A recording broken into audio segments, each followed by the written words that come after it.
Assalamualaikum, perkenalkan saya Dewi Wahyuni dengan NPM 202343501396. Pada kesempatan ini saya ingin mempresentasikan tentang mini project saya dalam mata kuliah pengembangan data dengan judul Analisis Sentimen, Program Makanan Bergizi pada Media Sosial X dengan menggunakan metode Navi Bayes. Program Makanan Bergizi Gratis atau MBG ini adalah salah satu program pemerintah yang cukup ramai dibahas di media sosial, khususnya di platform X atau yang dulu kita sebut Twitter. Ada yang mendukung karena dianggap bermanfaat buat anak-anak sekolah, tapi ada juga yang mengkritik soal pelaksanaan dan anggarannya. Karena jumlah tweet yang membahas ini sangat banyak, tidak mungkin kita bahas secara satu-satu manual, makanya saya menggunakan machine learning untuk mengelompokkan opini-opini ini secara otomatis. Baris pertama ini fungsinya untuk menginstal library bernama Sastrawi. Library ini penting banget karena Sastrawi adalah library khusus untuk mengoleksi teks berbahasa Indonesia. Fungsinya nanti dipakai untuk dua hal utama. Yang pertama itu menghilangkan kata-kata tidak penting atau stop word. Yang kedua, melakukan steaming, yaitu mengubah kata berimbun menjadi kata dasarnya. Nah, ini bagian import library. Saya jelaskan satu persatu ya. Yang pertama itu Pandas, disingkat itu PD. Library untuk mengolah data dalam bentuk tabel, mirip seperti Excel tapi dijalankan lewat kode. Data tweet kita nanti akan dibaca dan diolah pakai Pandas. Yang kedua itu NumPy.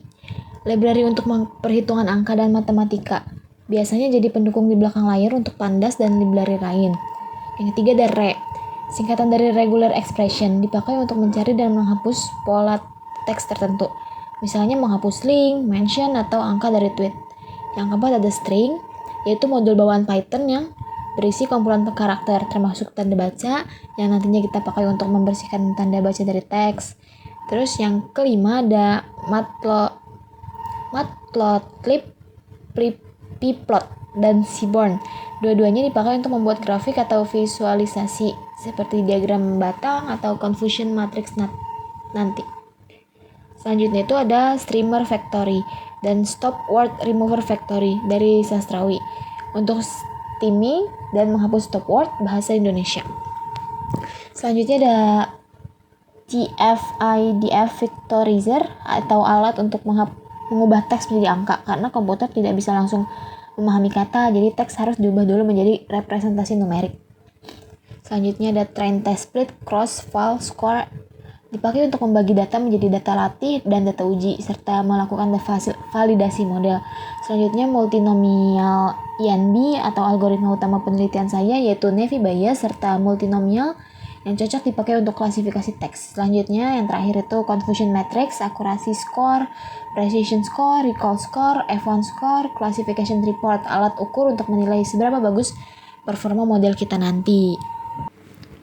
Lalu di sini saya membaca file CSV yang berisi kurang lebih 10.000 data tweet tentang program makan bergizi gratis, lalu disimpan ke dalam variabel bernama df, singkatan dari data frame, perintahnya itu df.head, menampilkan 5 baris data teratas supaya kita bisa lihat sekilas bentuk datanya.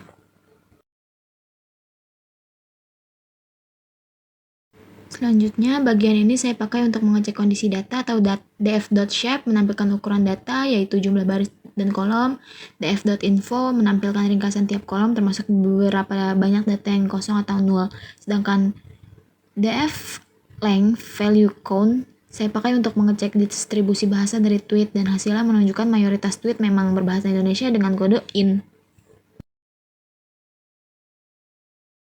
Karena yang kita butuhkan cuma kolom full text, di baris pertama saya mengambil hanya kolom itu saja dan membuang 14 kolom lainnya.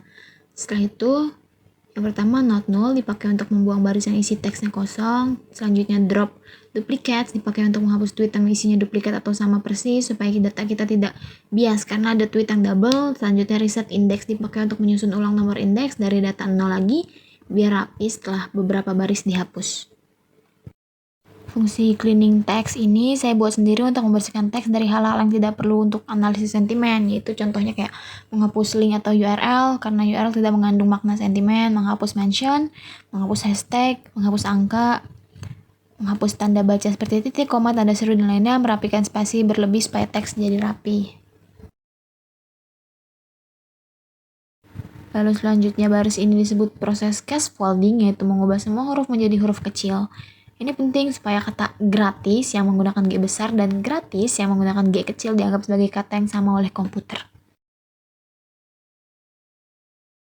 Selanjutnya ini adalah stop word, itu kata-kata umum yang sering muncul tapi tidak punya makna penting untuk analisis sentimen. Contohnya ya seperti yang, di, ke, dan adalah. Karena data saya berasal dari media sosial, saya juga menambahkan stop word, tambahan yang biasa dipakai di media sosial. Karena kata-kata singkatan itu juga tidak mengandung informasi sentimen.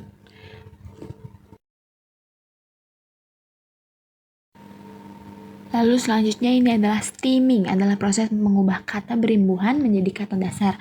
Contohnya kata mendukung, didukung, dan dukungan. Semuanya akan diubah menjadi kata dasar dukung.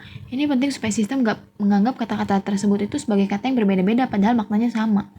Setelah proses stemming selesai, setiap kata yang tadinya berbentuk list digabungkan kembali menjadi satu kalimat yang utuh menggunakan join dan disimpan di dalam kolom teks final. Sekarang ini fungsi label sentimen ini proses inti dari pelabelan sentimen. Cara kerjanya seperti untuk setiap tweet, sistem akan mengecek kata per kata. Kalau kata tersebut ada di kamus positif, nilainya ditambahkan ke skor. Kalau kata tersebut ada di kamus negatif, nilai juga ditambahkan ke skor. Tapi karena bobotnya memang negatif, otomatis skornya akan berkurang. Setelah semua kata dicek, hasil totalnya dilihat. Kalau skor totalnya lebih dari 0, tweet dianggap positif. Kalau skor totalnya kurang dari 0, tweet dianggap negatif. Kalau skor pas 0 artinya netral. Selanjutnya kode ini. Kode ini membuat diagram batang atau bar chart untuk memvisualisasikan jumlah masing-masing kelas sentimen supaya lebih mudah dilihat secara visual daripada hanya berupa angka. Di sini data kita dibagi menjadi dua bagian, data latih atau training sebesar 80% yang dipakai untuk melatih model supaya bisa belajar pola dari data, dan data uji testing sebesar 20% yang disimpan dan tidak dipakai saat training. Gunanya untuk menguji seberapa bagus model kita nanti dalam memprediksi data yang belum pernah dilihat sebelumnya.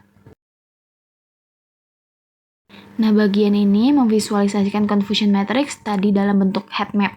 Supaya lebih mudah dibaca, sumbu horizontal menunjukkan hasil prediksi model, sedangkan sumbu vertikal menunjukkan label sebenarnya. Semakin gelap warnanya diagonal utama, artinya semakin banyak prediksi yang benar. Di bagian ini, saya menghitung 4 metrik utama untuk menilai performa model.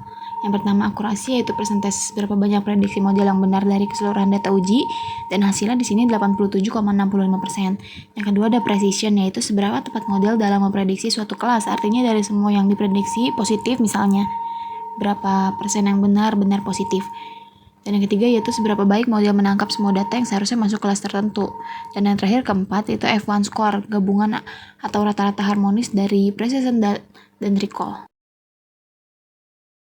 Dan supaya hasil evaluasi model lebih dapat dipercaya dan tidak hanya bergantung pada satu kali pembagian data, saya juga menggunakan teknik key fold cross validation. Caranya data dibagi menjadi 10 bagian atau fold. Model kemudian dilatih dan diuji sebanyak 10 kali secara bergantian, di mana setiap kali satu bagian jadikan data uji dan sisanya jadi data latih.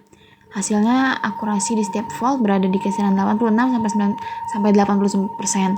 Dengan rata-rata akurasi keseluruhan sekitar 87,64%, ini menunjukkan bahwa performa model kita cukup stabil dan konsisten. Tidak hanya bagus secara kebetulan di satu kali percobaan saja. Terakhir, saya membuat visualisasi word cloud, yaitu kumpulan kata yang divisualisasikan dalam bentuk awan kata, di mana kata yang lebih sering muncul akan ditampilkan dengan ukuran huruf yang lebih besar. Prosesnya untuk setiap kategori sentimen, positif, negatif, netral, semua teks dari kategori tersebut digabungkan menjadi satu teks besar. Nah, dari hasil word cloud ini kita bisa lihat kata-kata yang paling dominan di masing-masing sentimen. Misalnya di word cloud sentimen positif, kata-kata besar yang muncul seperti makan, siang, gratis, program, dan gizi, yang menunjukkan antusiasme masyarakat terhadap program ini. Sedangkan di word cloud sentimen negatif muncul kata-kata seperti korupsi, masalah, susu, pajak, dan anggaran, yang menunjukkan kekhawatiran atau kritik masyarakat, misalnya soal pengolahan anggaran program. Sekian penjelasan tentang mini project saya. Kurang lebih mohon maaf. Terima kasih. Wassalamualaikum warahmatullahi wabarakatuh.